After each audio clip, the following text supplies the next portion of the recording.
So recently, I've reinvested in my love of Japanese denim, and I thought what better place to show that reinvestment than at a Japanese shrine, for reasons that will become a bit more obvious later. In the past, it was hard for me to integrate some of the best labels as far as denim labels is concerned into my personal style, given that I'm all about drapey, flowy stuff.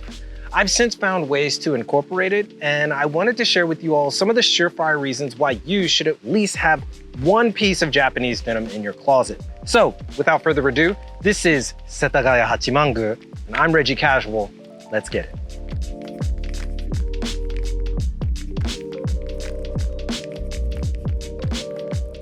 I actually restarted this exploration of Japanese denim with Momotaro. It's quite famous among denim enthusiasts, and it was started in 2005 as a subsidiary group of the renowned Japan Blue Group. But as many denim fans will tell you, Momotaro, while still incredibly good, is basically like the starter Japanese denim brand. And that's mainly because it's far more available than some of the other ones like Oni or PBJ or Tanuki, unless you know where to look. Which actually brings us to the first reason why you need at least one piece of denim from Japan. There are just so many choices, and depending on the cut, the feel, or the fading process, you'll certainly want to window shop before deciding on a singular brand.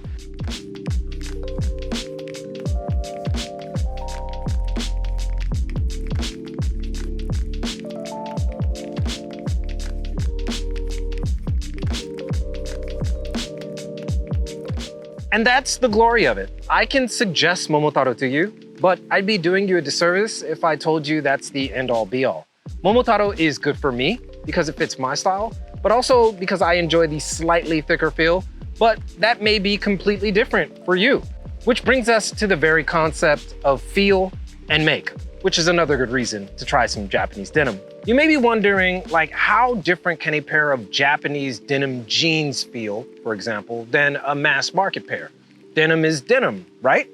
Well, to be honest with you, there's a massive difference. And if you ask seasoned denim specialists out there about the feel, make, and properties of certain denim brands, especially those in Japan, it's akin to asking a wine specialist about the nuances of a Bordeaux and a Pinot Noir. Basically, denim can be real different from piece to piece. What makes Japanese denim different is that even the layman can instantly notice the difference and gradually appreciate it over time.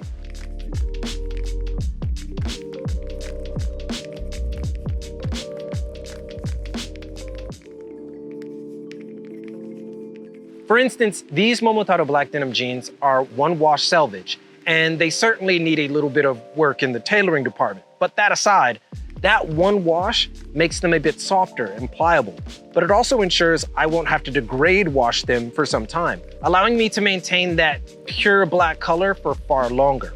That said, they also feel massively different than a mass manufactured pair, and the expectation is that that quality and that build will last for years. And with all that, Momotaro's claim to fame isn't even durability. They are handcrafted, yes, and made specifically with Zimbabwe cotton, but on the issue of durability specifically, well, that comes baked in pretty much all Japanese denim, as it's one of the hallmarks of the practice.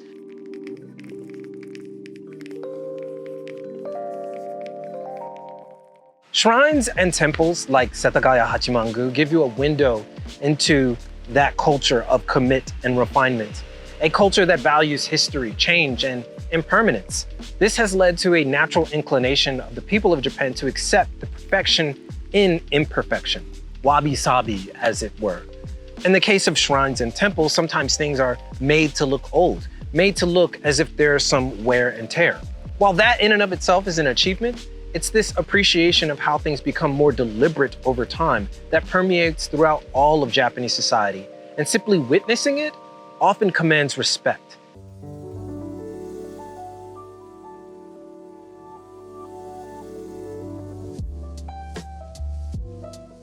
Denim is not something Japan had to adopt, respect, or even consider its nuances, but they did all those things and have since become the preeminent location for denim.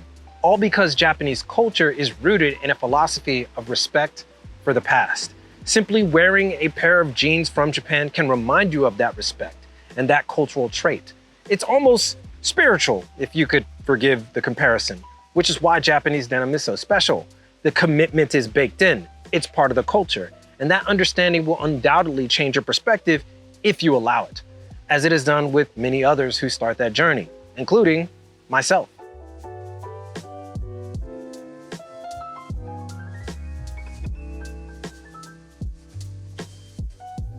For many denim fans, once they get that first piece from Japan, it almost becomes an addictive thing.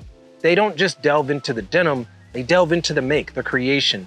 They begin to consider the care, the process, the artisan who crafted it. That inevitably trickles down to other clothes and the care they put into those, or the way that they curate them.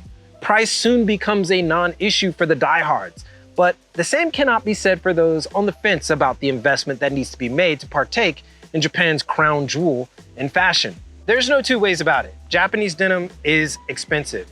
However, in the context of Japan, it really isn't. But asking a typical Westerner to spend as much as $3 on a pair of denim jeans, for instance, may be a really tough sell. These Momotaros, for instance, came out to about 30,000 yen at the time of this episode. That's around $245 USD. But that's so common among denim here in Japan that it might as well be standard pricing.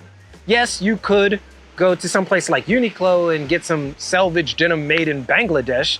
And to be real, it ain't half bad. But MIJ denim isn't about just getting a good pair.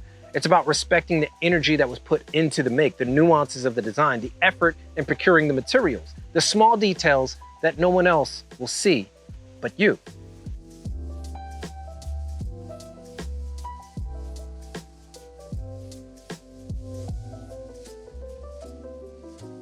Which brings us to our final reason why you probably should get some Japanese denim in your closet. Change. How the denim from Japan will change over time with wear.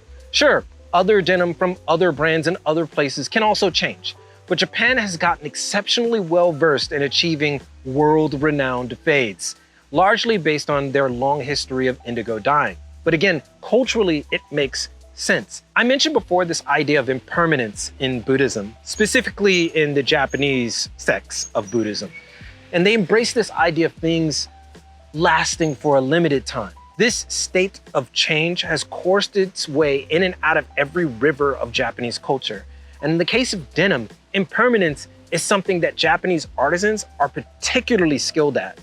The idea isn't to fear the change or run away from it, but to accept the change and see the beauty in it. And in the case of Japanese denim, there is beauty in the aging process. And depending on the dye, the slub, nep, and fit, the change in the characteristics of Japanese denim are practically infinite. I remember reading a quote by Mayashi Kobayashi of the Flathead Denim. If you know, you know. And he once said that when our denim is made, it's only 50% done. The other 50% is finished by the wearer. And that is a process that requires your time, to accept patience as a virtue, to value impermanence. So why should you at least have one piece of Japanese denim in your wardrobe, besides all the reasons I just told you? Well, because this is not just me telling you that it's the best in the world quality-wise, or the make, the feel, those are all good reasons, yes, to get Japanese denim. But the philosophies and values behind many of these denim labels are some of the best in the world as well. You pick up a little bit of Japanese culture when you do pick up a piece, and it can only expand your horizons, your perspective, and as an added bonus, your wardrobe. But that's my pitch. My question is to you, are you convinced? Or rather, have you considered buying into Japanese denim? And if so, what labels intrigue you? Let it all be known in the comments. And if you want to see more content like this, throw a like our way, turn on notifications, but most importantly, keep it locked right here for all of your info on international fashion culture and business from Tokyo. It's your boy, and keep it casual. Yoroshiku onegai shimasu. And I will see you guys in a minute.